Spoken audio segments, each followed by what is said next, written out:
Salut à toutes et à tous les amis, j'espère que vous allez bien, c'est Akai et aujourd'hui on se retrouve pour une nouvelle théorie et pas n'importe laquelle parce qu'aujourd'hui on va parler du prince des Saiyajin, El Famoso Vegeta. Avant de commencer la vidéo, je voudrais tout simplement vous remercier pour les 14 000 abonnés qu'on vient d'atteindre sur la chaîne, ça fait extrêmement plaisir. Vous êtes les meilleurs, on est en route pour les 15 000 abonnés. Je compte sur vous donc pour vous abonner si vous êtes nouveau et je vous fixe un nouvel objectif qui est de 1100 pouces bleus. Et si jamais on l'atteint, je m'engage à faire un freestyle sur Ribrianne parce que j'en ai marre de la voir dans Dragon Ball Super. Et c'est pas une blague. Je compte sur vous les amis et on est parti pour coller la petite. Allez, let's go.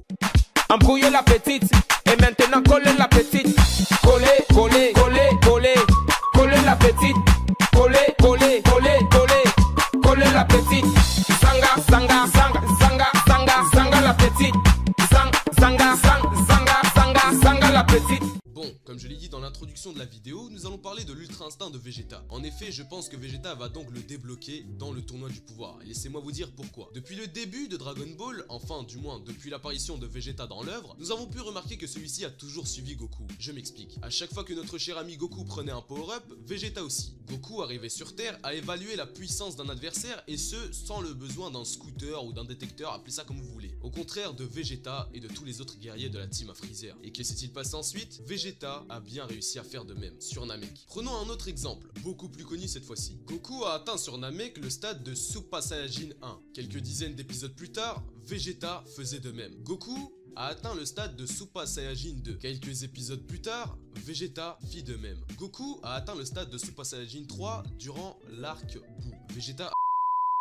Bon, vous avez compris le concept. En gros, à chaque fois que Goku atteint une transformation, Vegeta aussi. À part certaines exceptions comme le SJ3 comme je viens de le dire, ou encore le Kaioken qui est une forme, ou plutôt une technique propre à Goku que Vegeta n'a jamais eu l'occasion d'apprendre. Cela voudrait donc dire que Vegeta devrait aussi atteindre la forme d'Ultra Instinct, tout comme Goku. Bon, là vous allez me dire, ok, mais pourquoi est-ce qu'il devrait l'atteindre? Eh bien écoutez, j'ai deux arguments. Le premier c'est que Vegeta s'est entraîné d'arrache-pied, et comme nous le savons, dans Dragon Ball, à chaque fois qu'un personnage s'entraîne, il a un power. En effet, Vegeta s'est entraîné dans la salle de l'esprit et du temps et l'a complètement détruite, tout comme dans l'arc Zamasu et Black Goku. Et qu'est-ce qui s'est passé durant cet arc là? Eh bien Vegeta en est ressorti avec un power-up, car en effet il avait dépassé le stade de Super Saiyajin Blue puisqu'il en était arrivé au full power Super Saiyajin Blue. Donc moi je prends ça comme un clin d'œil tout simplement pour dire que Vegeta va une nouvelle fois débloquer une nouvelle forme. Il y a quelques secondes je vous parlais d'un deuxième argument. Eh bien je vois parler de plus en plus sur YouTube ou même sur Twitter d'une certaine théorie qui dirait que Vegeta possède l'ultra instinct offensif et que Goku lui possède l'ultra instinct défensif. Laissez-moi donc vous donner mon avis sur cette théorie. Eh bien moi je pense qu'à la fin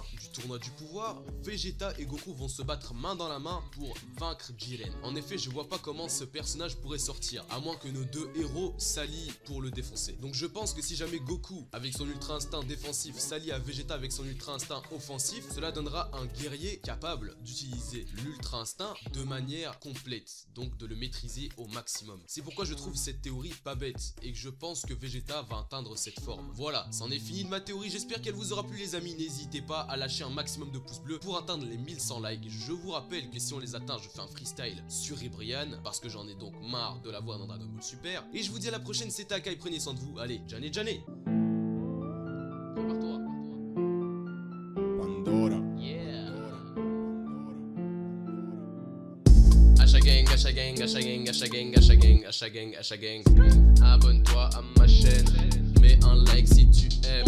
N'oublie pas de partager, sinon comme Bou je vais te grignoter. Hey, gacha gang, gacha gang, gacha gang, gacha gang, j'ai ta sœur dans mes DM. Non ça fallait pas le dire, ah ouais je suis